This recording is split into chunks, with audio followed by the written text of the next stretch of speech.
1370 WOCA. Ocala. Auto repair with personal care. We know what we're talking about. Matt Gibbs and the guys over at Sunrise Automotive will treat you right. We'll treat you right.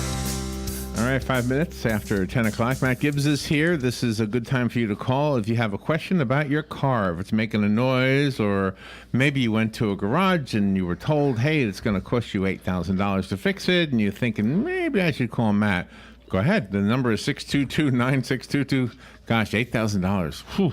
I think I would just say I need a new car for that at that point. I don't know. Good morning, Matt. How are you? Good, Larry. How are you? Does it ever cost the $8,000 to fix anything? Yeah. Yeah. Well, would you say just get a new car at Well, that it point? depends on what it is. Oh, okay. Oh, my gosh. Some of these diesels out here, whew, high dollars. Yeah? Yeah. Do you know Europe pretty much has decided that they will not allow gasoline-powered cars on their roads by the year 2040. Now, that seems like far enough away we don't need to worry about it, and plus we live in the United States. But the other part of this is that you will start to have to pay a penalty as of 2020. That's only 3 years away. So while you're not prohibited from driving a gas-powered car, you will not be encouraged to. Isn't that amazing? That's amazing. So the whole continent of Europe could be electric cars in just 5 years, maybe. I don't know how long it'll take to switch over. I'm sure there'll be some diehards. We had a question about this, actually.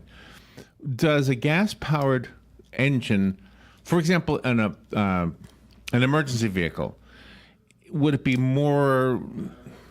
make more sense to keep gasoline engines in fire engines and in ambulances? Because would the battery be a problem? That's a good possibility. I mean, I had a hybrid come in that was a gasoline electric on a Chevrolet Tahoe. Okay, and the battery for the electric part of the hybrid was bad. Oh no! And the battery was underneath. Oh jeez.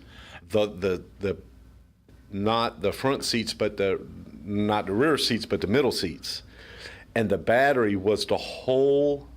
The length of the battery was the entire width of the vehicle. Gee, what'd you do? We had to have the battery replaced. So that's all it was, like a toy car. You changed the battery. We changed the battery. How much does that cost? That's $6,000. Oh my gosh! So there's your repair. Yeah, right. Wow. I mean, the vehicle did have 221,000 miles, I think, on it when the battery needed to be replaced. Well, on Clark Howard, the show in the afternoon, the network show, he was saying that the batteries for the battery-powered cars last half as long as the cars themselves. So in the lifetime of a car, you'll have to replace that battery, whatever, at least one time.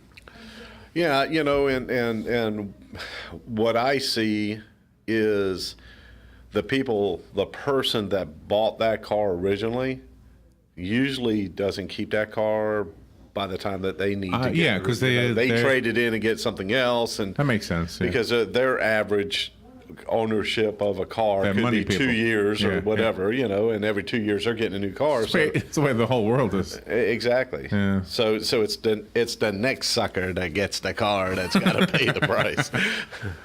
Oh man! So maybe when that happens, maybe I don't know. And the other thing that I'm seeing this is that the batteries themselves are changing. Like I'm a big Snap-on guy. A lot of my tools are Snap-on tools, and Snap-on. I guess it's been within the last couple of years they came out with this tool line, and it's they're airless. They're battery operated tools, like the guns that take off the lug nuts and the ratchets and the 3/8 guns and the 1/2-inch guns and stuff like that.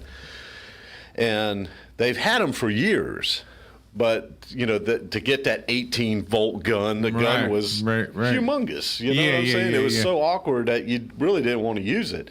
Now they're getting the same power and more power out of these guns with batteries a third of the size. So if the battery's a third of the size, now the gun can be a third of the size.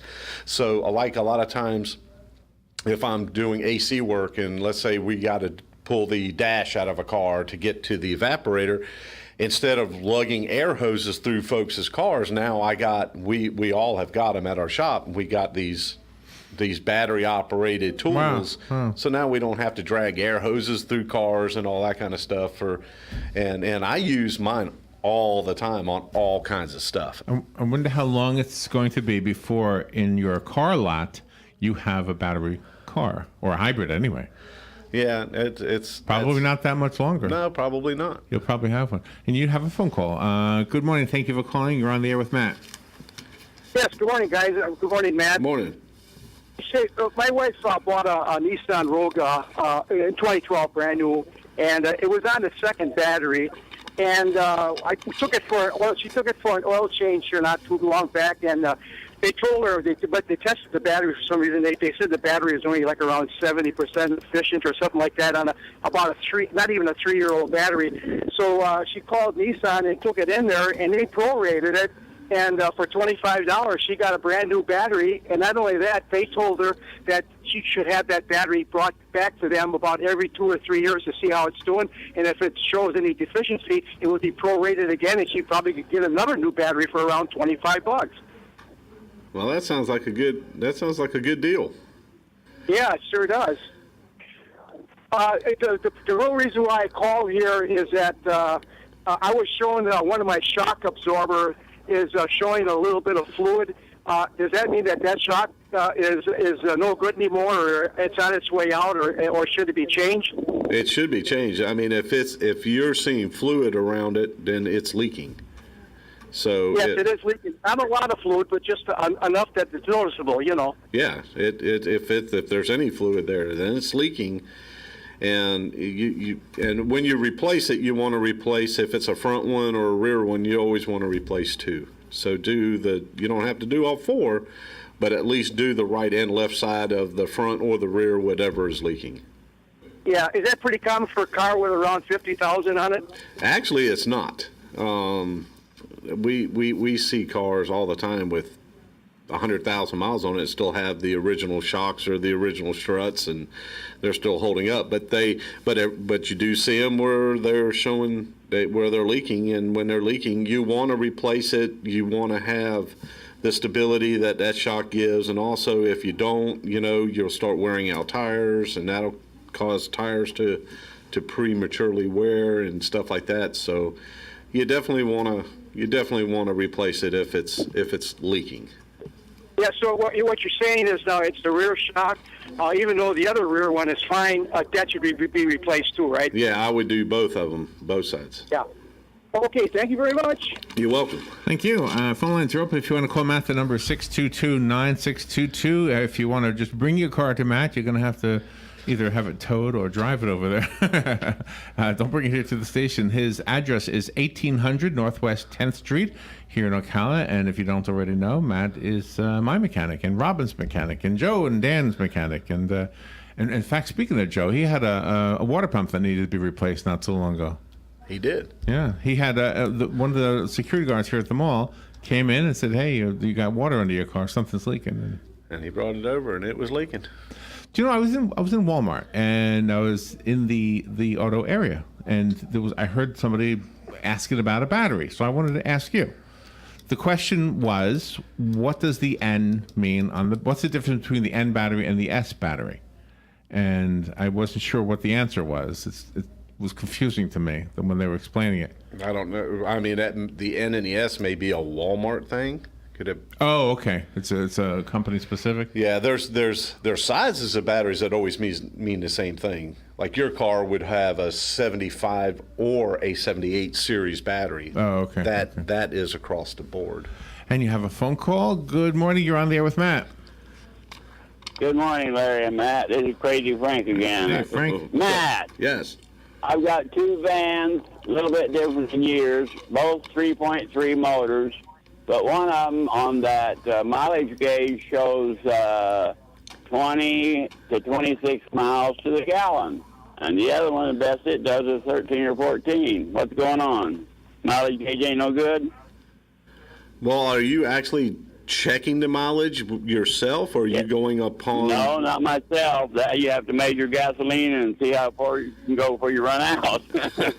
Yeah, I mean, you need to do it manually and check. Sometimes so them gauges aren't reliable. Sometimes, a lot of times, they're not reliable. They're just. I was told that too. Yeah, you need to pull out the piece of paper and the pencil. The one that shows that it's using more, that gas tank does go down an awful lot faster. Yeah, you need to write down mileage and actually do it. You need to call Sonny, because Sonny has it down to a science. Well, I don't know. I might go some other direction than that. Thank you, Matt. All right, Frank.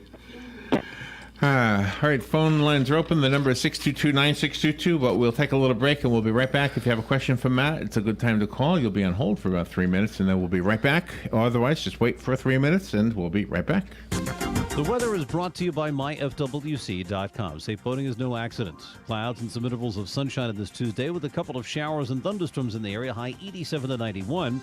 Partly cloudy Tuesday night with a shower or thunderstorm along the coast. Low 71 to 75. Times of clouds and sun for Wednesday with a hit-or-miss thunderstorm, a high 87 to 91. Thursday, more clouds and sun with a shower or thunderstorm, high 86 to 90. From the Florida Weather Center, I'm meteorologist Joe Lundberg. You've got a garden and we've got a show for you called You've Got a Garden with your host, Master Gardener Carol Ann Baldwin. Carol Ann answers your questions about your flowers, your veggies, your grass, your trees, even questions about your bugs. And she's only on WOCA, so don't miss Carol Ann Baldwin and You've Got a Garden each Tuesday from 9 a.m. to 10 a.m. right here on WOCA The Source. Here is your 30-second news brief. Tropical storm Emily crossed over the state yesterday, leaving 18,000 residents without power. Deputies on foot pursuit of a suspect say the robber shot himself in the head and his female accomplice had her 10-year-old child with her. Ocala police say a man was found shot to death in a car. Speed limits may be reduced from 45 miles per hour to 25 miles per hour in some areas. And Walt Disney World says baby tigers will be born this month at Animal Kingdom. And that is your news brief from The Source. If you or a loved one is suffering with knee, shoulder, neck, back pain, or tennis elbow and would like to learn how to get out of pain, go to Regenetic.com. Then listen in on the first and third Thursday at 10 a.m. to the people that give you the regenerative medical solutions to your pain. Regenetic. First and third Thursdays, 10 a.m. here on WOCA 96.3 FM, 1370 AM. The Source. Regenetic.com. Langley Health Services, located at 7205 Southeast Merricamp Road in Ocala, is a federally qualified health center offering family practice, pediatrics, podiatry, dental, behavioral health, and radiology services. Most insurance accepted, sliding scale for those who qualify, and same-day appointments available until 4 p.m. with board-certified family practice and internal medicine physicians on staff. Langley Health Services, call today 352-680-7000.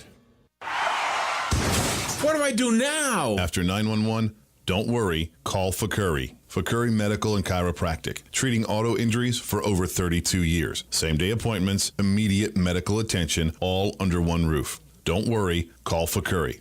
Go to bestinjurycare.com. All auto insurances are accepted. Available 24 hours a day, 7 days a week to take your call. Car accident? Don't worry, call Fakuri. bestinjurycare.com. All right, 19 minutes after 10 o'clock. It's good to have you in the studio. We missed you. You were gone 2 weeks. Yeah. All right, so there was a story during the news there, and I meant to ask you about this, and I don't know what your thoughts are on it, but it maybe has nothing to do with what you do, but Florida lawmakers are figuring out a way to reduce the 45-mile-per-hour speed limit in some areas down to 25 because of pedestrians and bicyclists getting hit more frequently because more people are walking and riding bicycles. Anyway, this is part of something called the Complete Streets Initiative that was adopted in 2014, and essentially it's up to the states. The counties or the cities or the towns.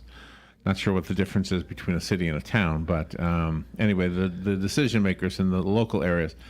And it was based on a conclusion done by the AAA Foundation for Traffic Safety, which said, are you ready for this? Yeah. I don't know how much money they pay for this study, but listen to this. They concluded that 90% of the people who were hit by a car going 60 miles per hour died.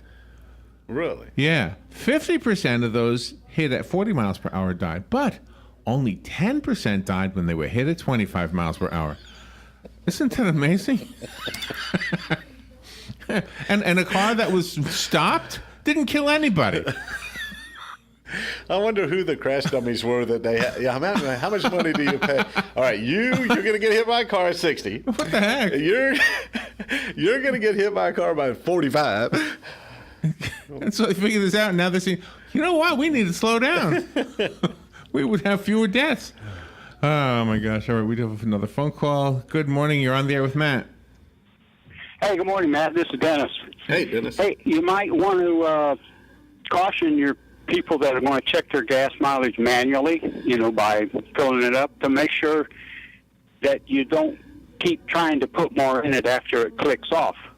Not only do you get an inaccurate gas mileage reading, but you put raw fuel into the charcoal canister, and that could get expensive. That can get expensive. I'm not sure what you're talking about. Really? Yeah. When you fill up your tank, you should just, like, when it shuts off, just round it off. Don't keep pumping, because it gets into, especially in the newer cars. Oh, because it's not really going into the tank. Well, it goes into the evap system, and you don't want it to go into the evap system. I had no idea. Wow. Thank you. All right. Thank you. I had no idea that did that. I don't do that. I go up to the nearest number. In fact, I usually get $20 of gas, which doesn't even put it filled. So. Right. Good morning. You're on the air with Matt. Hey again. Hey. Listen, them guys trying to pass that law, if there's anything we don't need, is more lawyers. Maybe we should just replace them. Yeah. Yeah, right. Because it's getting stupider all the time. That boat ain't going to float. Thank you, Frank. Thank you, Larry, Matt. See you. So getting back to the battery cars, during the break, we were sort of talking about the cold cranking, whatever, so that if you live in the northern climate, your car needs a different something? It doesn't really need a different something. It's just, a lot of batteries have, there's the normal battery, the 75 series battery, like in your car. Then there's a 78 series battery that you can put in your car. It's just a little bit heavier duty.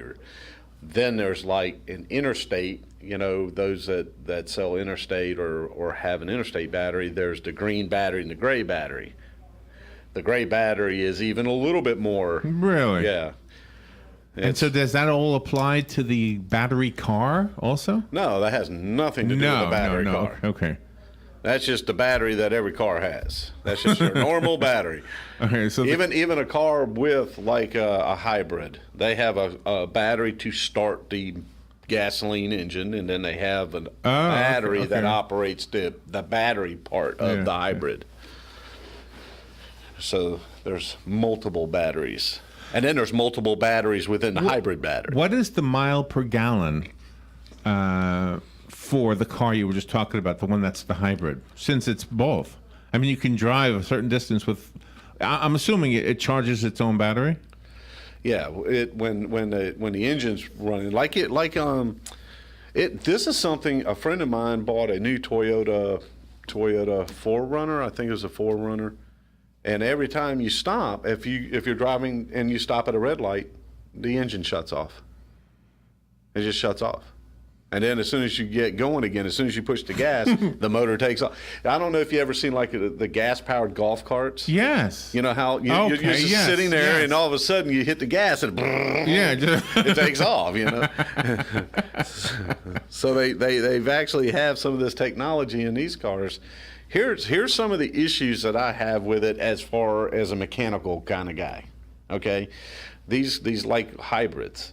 Cone. We service some of the hybrids that Cone has at Cone Distributing, and the air conditioner on your car is driven by a belt run off of the engine. And I love it. And you love it. Well, what about one of these cars that when you stop, the engine shuts off? Oh, yeah. How does it keep you cool? Yeah. Well, because the air conditioning on them is electric. There's an electric compressor. Oh, wow. Which you don't want that ever to go bad because that's expensive to really? fix. It has its own oil, its own, everything about them is different, you know, and it's very, very, very expensive. But here's the thing that we have all seen. This is not a big giant secret. The more things are out there, the cheaper things become. Yeah. You see what I'm saying? Yeah. It's like, you remember when the flat screen TVs first came out and they were $5,000 for a 20-inch flat screen TV, you know? Yeah. Now you can get a 50-inch TV for $300. Yeah. I mean, you know, you see, I mean, that's what's going to happen here. Yeah, you're probably right, yeah. Well, I don't know. Maybe, I don't know. The whole world's going to change. As we speak, it's changing, man. It is. Do you have any apps on your phone for your car? No. No apps on your phone for your car. No. Well, they have them, right? I mean, I see people out in the parking lot. They take out their phone, they do something, and then I can hear their car start before they get to it. Well, you can do that with a lot of keys. The key fob things. But they're doing it with their phone. Well, they can probably do it with their phone. I saw a commercial thing on there. It says stay connected to your car, and you plug it in the OBD2. Why? I don't. Well, these tech guys. Do you know what we think? We think we are our cars. I came to this conclusion. Okay. Yes. Well, I hear people walking through the parking lot. I may have shared this with you before, and they'll say, "Now, where am I?" They're looking for their car. Where am I? Yeah. Well, you're right here. Oh, I mean my car. So, but you said, "Where am I?" And right? Or I'll see like these young guys, and I'm being hypocritical because when I was a young guy, I probably did the same thing. But they will have the windows down, they will have the radio up or whatever the music they've got going, and I'm thinking they think that's them. They think because their car is cool that they are cool. Yeah, absolutely. Yeah. So we are our cars. A lot of people are their cars, and I'll tell you what, if that's the case with everybody, whew, there's some. Well, I think the younger. I think when you were younger, were you driving with your radio up and the windows down? Oh man, you had to. Now, why? Did you just want people to hear what you were listening to? But I bet you there was no curse words in your songs, like there are here in the parking lot. No. Oh man. But back in the day, you wanted. I don't know why. Why do you do that? There's a psychological thing. Did you ever get a car that you had to work on that you cranked it up and the radio was just blasting? Oh yeah, that makes me really, really mad because it hurts me. Yeah, it hurts my ears. It's hard. I don't see how some of these people can drive in there. Have you ever heard this song in a car? Cars are cars all over the world. No, I've only heard that right here, Larry. Engine in the front, jack in the back. All right. If you need your car fixed or you need a new car, go see Matt over at Sunrise Automotive and Crossroad Auto Sales. Both places at the same place, 1800 Northwest 10th Street. Go there and either get your car fixed and you all the time having to relearn your craft. Oh, every day. Because it's always changing. It's crazy. I'm wondering if it's changing. What's the word? Exponentially now. Yeah, I have certain tools and they're hang on a second. Let me grab this phone call real quick. I have tools that you used to update them every 2 years. Right. No, not anymore. Now they get updated like almost monthly. Almost. Oh now my I pay a fee every month. It's like they do it on purpose. Just to keep up with the technology. Oh my goodness. My biggest reason for going to Matt is because he's fair. Simple as that. Knowledgeable is good. Fair is good. Quick is good. All those things are my experience with Sunrise Automotive. Go see Matt and his guys. And wait, there's a song that's supposed to be on. Here it is. What's your number? My number is 352-690-1993. All right, call Matt, get your car working nicely, get the air conditioner working, and you'll be a happier person. There you go. We'll be right back.